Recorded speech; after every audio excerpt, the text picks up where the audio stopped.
Back in my 20s, I was what you might call an adventure girl. About 10 years ago, give or take, something happened that changed that. I moved to the city, got a boring job and a boring apartment, and became decidedly averse to the outdoors. I haven't really told anyone about it in all that time, save my now wife, because, well, for one, they'd think I'm crazy, and for two, I don't want to think about it. I'm finally putting it here, though, because you all deserve to hear it. After all, you probably saved my life. At the time, I had just graduated college and moved from Texas to Alaska, out of a desire for, you guessed it, adventure. I had a job doing stuff I liked.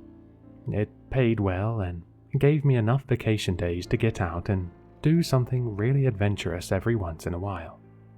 One thing I'd had on my bucket list since moving north was driving the Dalton Highway. For the unfamiliar, that's a highway that goes from Fairbanks to Prudhoe Bay on the Arctic Ocean. It's a 500-mile, 11-hour drive in the summer. But, thanks to work realities, I wasn't able to get out there until early autumn. By early autumn, the snow had started, but the plows were still able to keep the highway pretty clear, and I was driving a '95 Toyota Land Cruiser, kitted out for expeditions. I fucking loved that thing. Besides that, I was an adventure girl. I was prepared. I had camping gear, emergency gear, a satellite phone, plenty of food and water, enough jerry cans for the trip there and back, and Sam Colt's greatest invention in the center console, just in case. For the unfamiliar, that's the 1911. I loved that gun. I was planning to make the trip in 2 days, sleeping in the back of the Land Cruiser halfway. I had enough blankets to keep warm, and I had a nice comfy space back there that I could fit in. I'd have to drive slower because of the snow. I wanted to enjoy the scenery, and the sun was setting pretty early by that time of year. I had a good start that day, and the driving was fine. By the time shit went down, it had been dark for about an hour, and I was getting into the foothills of the Brooks Range. That's good scenery, and also terrain I didn't want to be going through in the dark.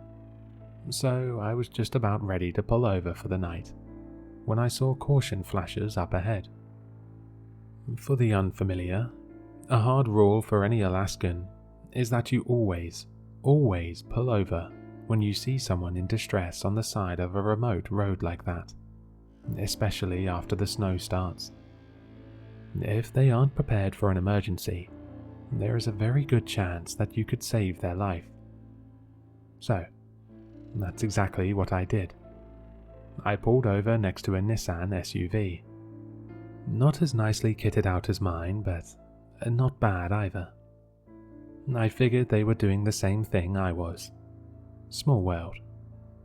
By the jack under one axle and the wheel sitting next to the car, they'd blown a tire.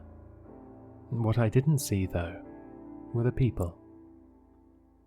I got out of my Land Cruiser, crouching down into the snow, and looked around. There aren't a ton of trees that far north, but there are quite a few patches of evergreens that, while not quite forests, can be pretty dark and thick on a snowy night. "Hey," I called, my voice going dead a few yards away as sound does in snowy woods. "Y'all need help?" No answer. Dead silence, save the faint clicking over the flasher from inside their Nissan. I shouted again. "Anybody there? I've got tools." No answer. Dead silence. I considered myself a pretty brave bitch back then, but I'll admit that I was creeped out at this point. The vehicle definitely hadn't been here all that long, but there was no one to be seen. Besides that, the dead quiet and the darkness of the night was unnerving. It wasn't that weird for it to be silent on a snowy night like this, that far north, but still, creepy. Creepy enough that I hopped back in the car and grabbed my .45, storing it in one of the big pockets in the front of my jacket, just in case. There were bears up there. I approached the Nissan and saw footprints in the snow. Okay, not a ghost car. One pair had been crouched down at the removed tire, and the other had been standing a couple feet away, by the rear of the SUV. The latter pair had then, at some point, headed off toward the tree line. It stopped a few yards down, paced around a bit, then continued into the woods. The pair near the tire had then, presumably later, gotten up and ran after the first.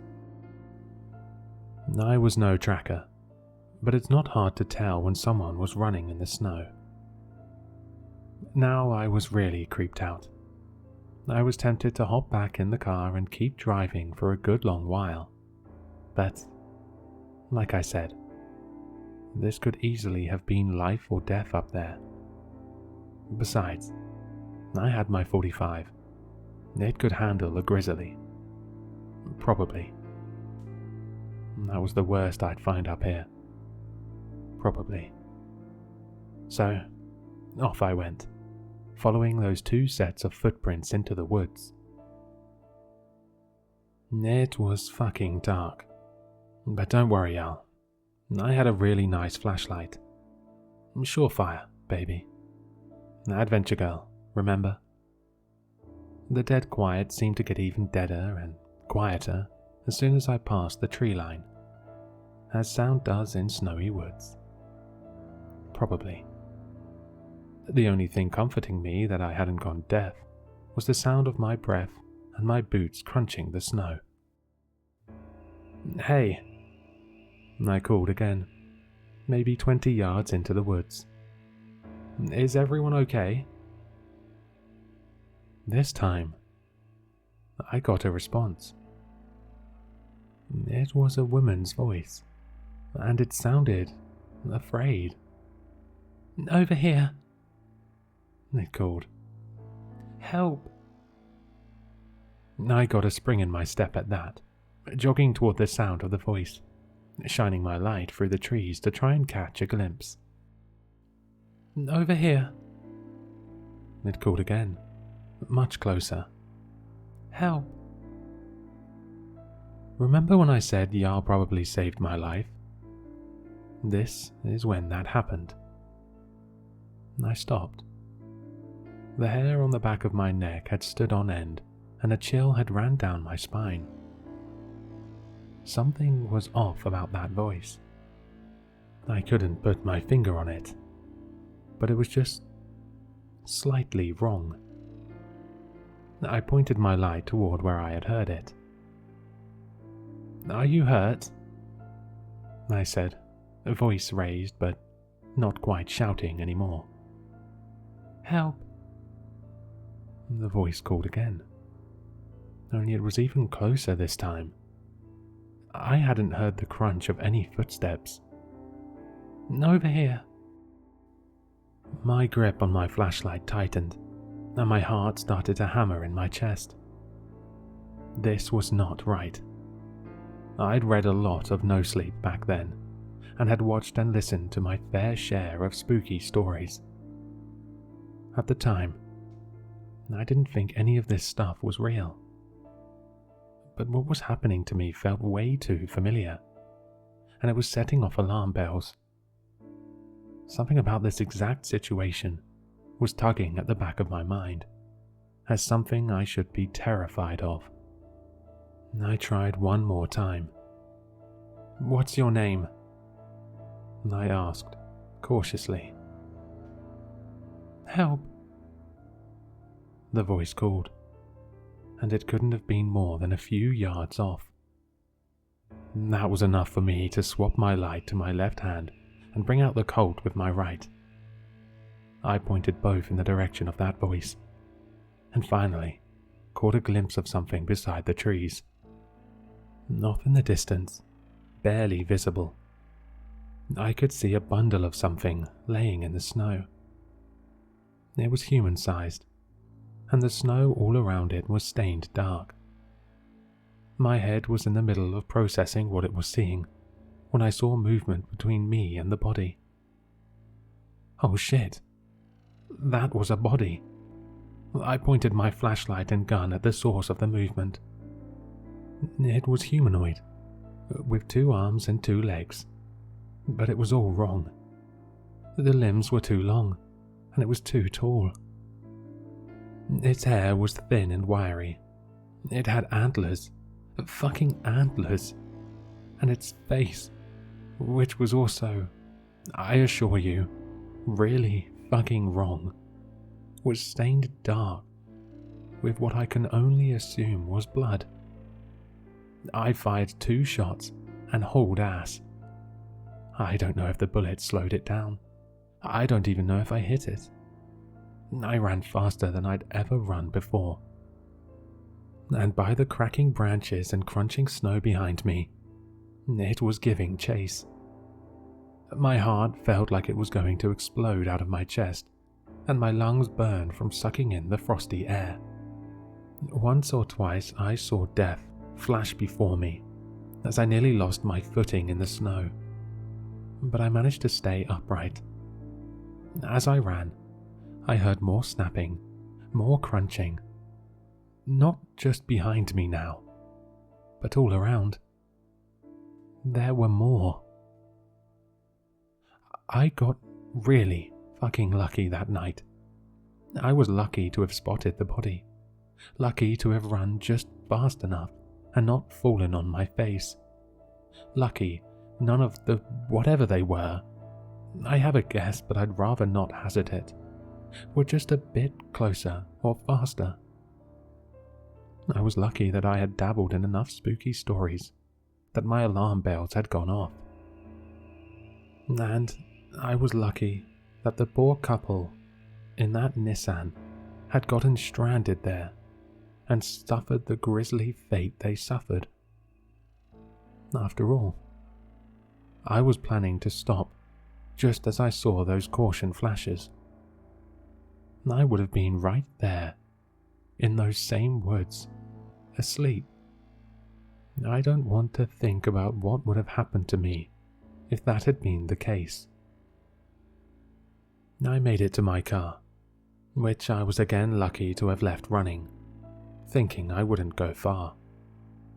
I leapt in, slammed and locked the door, and threw it in reverse as I saw dark, lanky shapes coming out of the trees. As I got moving, the headlights revealed what had been chasing me. I can't say exactly how many it was, at least half a dozen. All of them were similarly stretched, pale to the point of being almost white, with various forms of antlers and primitive-looking clothing. I reversed down the road as fast as I dared, without risking going off and dooming myself to certain death, for a good half-mile before I finally got the nerve to turn around. Then I flew down the highway, all the way back to Fairbanks, only stopping once I found a nice, well-lit hotel in the middle of the city. The next day, I was back in Anchorage. I thought about calling the state troopers. Someone was going to find the Nissan, probably find the bodies. They'd find my casings, my tire tracks. I could end up a murder suspect. I decided against it though.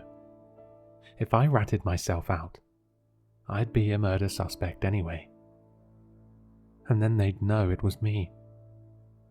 Better to bet that no one could tie me to that scene, especially being as far from local as I was. Over the next week, I packed my shit, bailed on my job and my lease, and moved back to Texas. I never ended up with the police banging on my door, so I guess I made the right choice. I still have nightmares about those wrong, elongated things chasing me. I probably have PTSD, but it's not like I can talk to a therapist about it without ending up in a loony bin. I'm not an adventure girl anymore. I never go anywhere at night, and I stay in the city as much as possible. I didn't get out of there unscathed, but I got out of there alive, which is better than can be said for the folks in the Nissan. I was lucky.